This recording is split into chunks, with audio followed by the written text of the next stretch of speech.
Programang ito ay rated SPG, striktong patnubay at gabay ng magulang ang kailangan.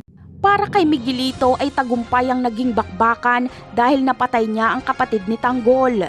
Sigurado umanong magdurusa si Tanggol, pero palpak pa rin si Miguelito dahil pinatay niya si David at nag-iwan siya ng ebidensya. Binitawan niya kasi ang patalim na ginamit niya kay David at na-recover ito ni Rigor at Mando. Desidido pa naman si Rigor na makuha ang hustisya. Sasabihin ni Miguelito na si Tanggol ang pumatay kay David at nakita niya umano. Maniniwala naman si Rigor, pero gusto ni Rigor ng ebidensya para maipakulong niya si Tanggol. Kaya gusto niyang makuha ang fingerprint ni Tanggol mula sa kutsilyong na-recover nila. Kaya kakabahan si Miguelito dahil fingerprint niya ang nasa patalim.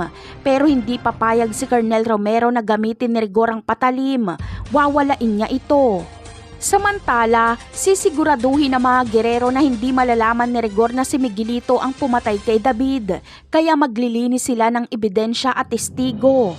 Dito na manganganib ang buhay ni Fatima dahil gusto na siyang ipatumba ni Jackie. Kapag magsalita kasi si Fatima ay siguradong bagsak ang mga gerero. Si Fatima din ang susi para malaman ni Rigor ang totoo.